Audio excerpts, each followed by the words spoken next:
This update is, well, very hit or miss. I personally love it, but understand why certain elements may not excite everyone. For example, the biggest part of this update is a new map. That's amazing, right? And, well, not if you're a standard player, it isn't. The map has no industries. Now, this means it's a dream come true for people like me who love making custom maps, as it gives us completely new terrain to build up our own ideas, and the new tools to relocate industries built into the game make the map making process a walk in the park. But if you just want to build track and run trains, you kinda need to look around for downloads of the new map with industries already placed out before you can actually build anywhere or do anything serious. Fortunately, I know of two places where you can find the new map with industries pre-placed. One place, of course, is my website, as I've set up a quick and dirty map with a bunch of industries placed throughout it. There's a version with a pre-built logging route made, and a version with 0 tracks. Now, this was made within 24 hours and it hasn't really been playtested, so it might not be the best map, but hey, it's still a fun and excellent way to explore the new terrain. 2. On the Railroads Online official Discord, there's a thread somewhere with some industry placement maps that the devs made. I don't know exactly what thread it is, and I don't know what the maps look like, as I'm not on that Discord server. I don't like being on servers that are extremely large, but I'm sure people will help guide you to the correct downloads there if you join and are a little bit lost. While there are these workarounds for the industry issue, it is a bit disappointing to see that we got this cool new map only for it to have practically 0 gameplay functionality. But that by no means the map is a bad addition to the game. Lake Valley, this new map, is the same size as the old map, Pine Valley, but thanks to its generally smoother and more usable terrain, it feels larger. Plus, there's more biome variety spread throughout. One corner of the map has a giant lake for you to navigate around. Another has a desert. There's also swampy wetlands and some nice plateaus. Plus, there's more tree variety. Every segment of the map seems to have its own special take in a way. And there's also some rocks that you can remove. You have to remove them with the logging tool, which is a little bit weird, but it works, and it's nice to have. Overall, I am super excited to see what people do with this new map in the coming weeks. Speaking of maps, let's talk about those industry relocation tools. It's honestly really simple. You select an industry and place it just like a prop.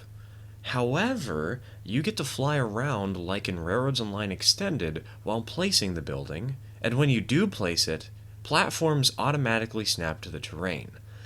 The terrain snapping isn't quite perfect. Sometimes they'll be slightly floating, sometimes they'll clip into the ground. I've had that happen and needed to replace the industry to get it to work right, but you don't need to worry about having things perfectly flat wherever you want your industry to be. It just needs to be sort of generally flat. Now, there is a limit to how many industries you can place. You can only have 3 of any given type. So be mindful of where you place things to keep your operations interesting, especially if you're trying to place multiple industries. The hardest industry to place right now is the iron mine, which was designed to fit on a very specific hill on the original map, and thus did not have its underside completed. Covering up the base can be very, very annoying to do. You can abuse the flight you get while placing an industry, easily scouting out a map from the skies without need for cheat tools, and instead of placing an industry you don't want, you can just right-click to cancel your flight. Oh, right, also, only hosts can place industries.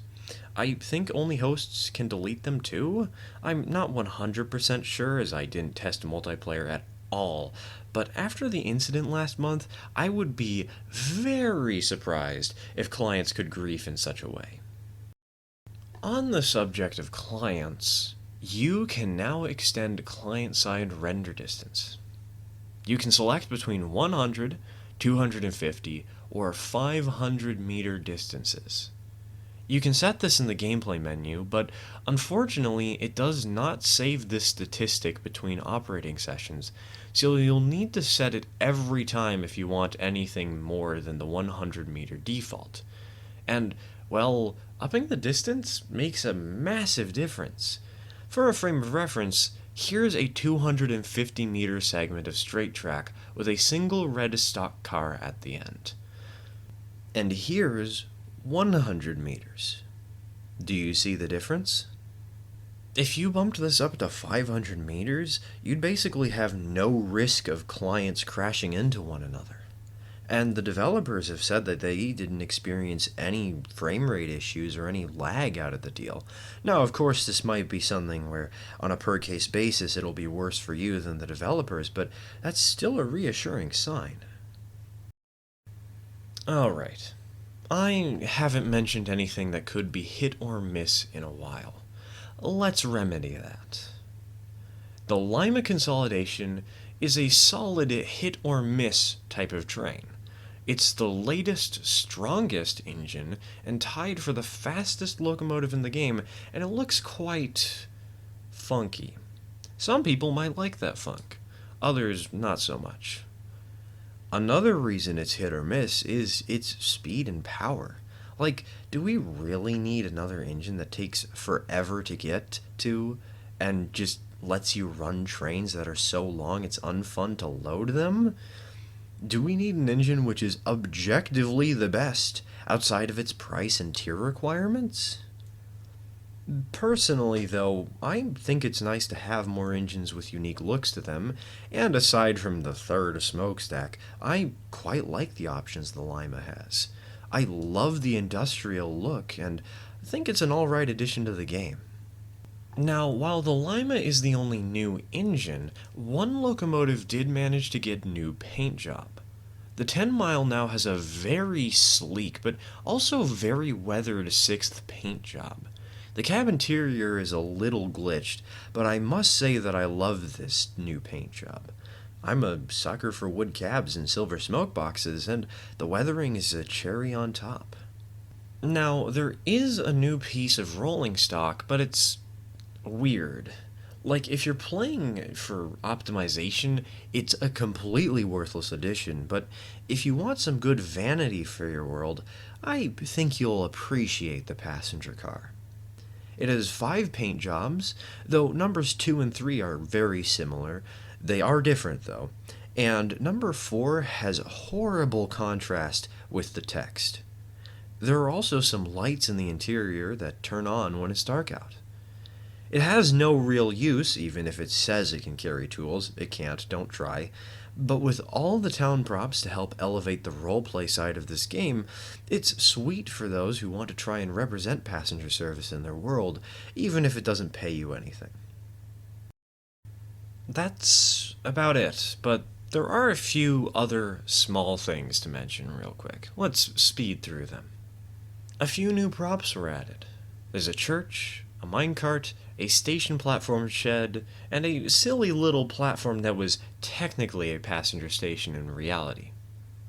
Telegraph poles are now static objects instead of physics objects, improving performance. 3-way switches now correctly link on all sides. The Glenbrook tender is less prone to derailments, and there's now a menu to select your locomotive when starting a new save on Lake Valley. Unfortunately, it's only on Lake Valley, and only when you start a new game. Kinda sucks when the only way to have industries on your map already is to download a custom map, which means you're not actually starting a new game. But hey, it's a nice feature, and it'll be more promising when we get to see more of it in the future. Overall, I'd argue that this update is a hit. There are definitely some things which could have been done better, but it's some serious new content to get excited for, rather than being another update mostly fixing bugs. Not to say that bug fixes are bad, but they're certainly unexciting, and it's nice to have something to really get us hyped for the game again. That's all I've got for you today. I'll see you all in the next one. Cheers, folks.